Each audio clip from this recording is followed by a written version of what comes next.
Stop fighting your pen. I spent 30 minutes a day on this calibration drill to fix my shaky lines. So today we're breaking down these 30-minute accuracy sprints I've been doing, from these push lines to these pulled lines that are ruining your control, and also to the moment I stopped drawing with my wrist and let my shoulder take over the drawing. So stick around for the bonus where I show you how this one drill will make your webtoons 10 times faster. If you're tired of petting your lines and want real confidence, subscribe and let's level up together. So let's address the big elephant. So the reason your lines are shaky isn't because you lack talent. It's because you're going to be paying a hesitation tax. And I learned this through DrawABox, which I've been doing lately.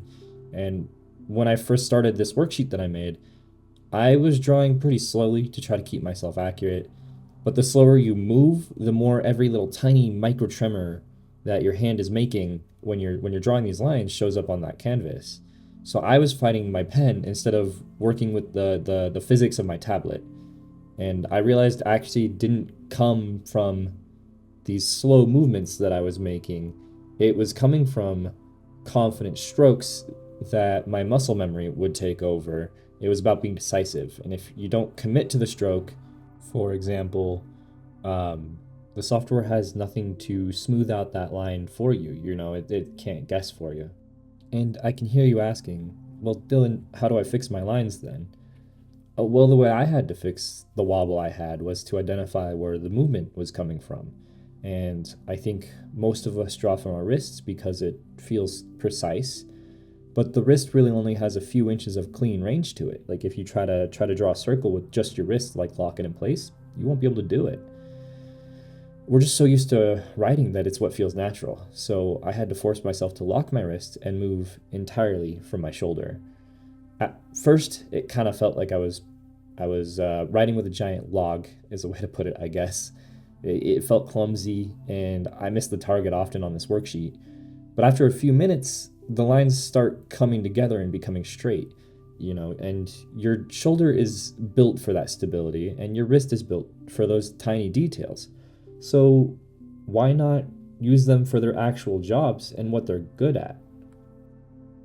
And if you want to grab this worksheet I've been using for the past 7 or so days, and maybe even join in on these 30-minute sprints, jump into our Discord. We're all just trying to stabilize our hands together. And the link for that is in the description. And if you feel comfortable, maybe share your art there as well. And if you stick around at the end of this video, I'm going to explain how this really boring drill can actually be used to make your Webtoon character hair. Alright, so we can't really talk about drawing a straight line without talking about the ghosting technique. And I'm sure most of you know about the ghosting technique, but for those of you that don't, the ghosting technique is kind of the secret to removing the fear you may have around drawing a straight line.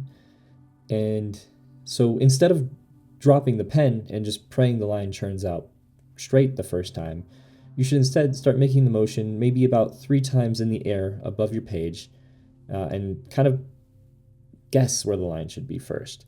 Think about it like a golfer taking a practice swing before they hit a golf ball, right? You're teaching your arm the distance you need to go and the speed that you need to go before you ever actually touch the pen to the tablet, right? And on that 4-stroke, you just let the pen drop. And because your arm is already in motion, there won't be any startup wobble to your lines, and accuracy and confidence become a certainty instead of just a lucky guess. This worksheet has actually taught me a lesson I didn't expect to get, and that's to stop looking at your pen when you're drawing.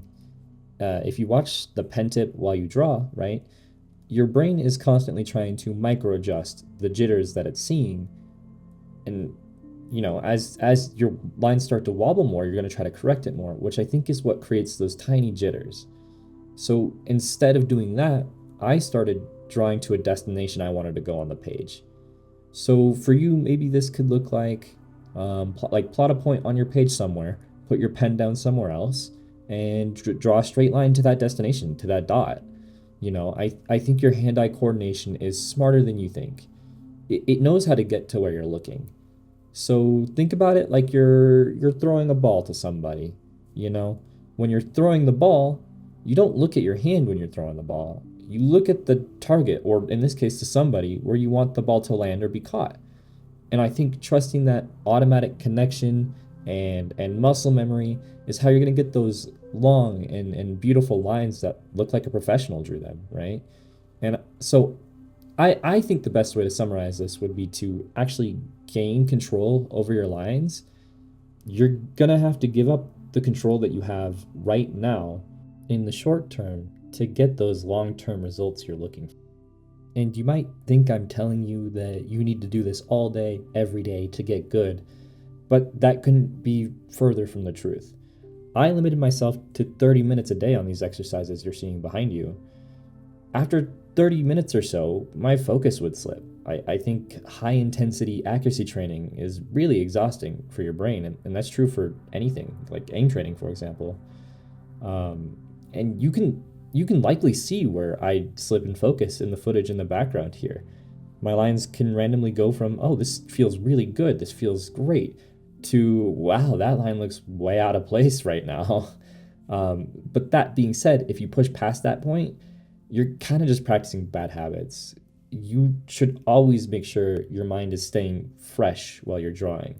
And if it's not, but you still feel like drawing, maybe take a 10-minute break, go take a walk somewhere, refresh your mind, and then come back to it. A quick daily sprint, like what I've been doing here, is always going to be better than a once-a-week, 2-hour-long marathon, right? Maybe think about it like this. If I play a game on my Switch, right, and my controller's acting up, I'm going to recalibrate my joysticks to ensure that my controller isn't going to mess with me. And in this case, you're recalibrating your hand every morning so that when you sit down to draw your actual story or your art, your hand will already be tuned in. And consistency is the only real shortcut we have in art. So, as I promised, and why this drill actually matters, Webtoon hair is essentially just a long, tapered line, right? So please forgive the sloppiness that I have here. I was in a rush to get this video out, but if you can draw 2 dots on a page and connect them cleanly, or ghost and trace a straight line on my worksheet, for example, you can draw that perfect strand of hair in one motion. You have the ability to do it. You won't have to do the chicken scratchy lines anymore, and there won't be any more fix it later with an eraser situation. You just ghost the stroke, you look at the tip of the hair, and you commit to that stroke. It breaks down a really daunting task that honestly used to take me like 10 minutes or more into something that can be done as fast as 10 seconds. So if you master the line, you're going to master the medium you need to tell your story. Hey guys, thanks for the experience. If you like this video, then YouTube also thinks you like this one. And if you like my content, why not consider dropping a subscribe? Thank you, bye.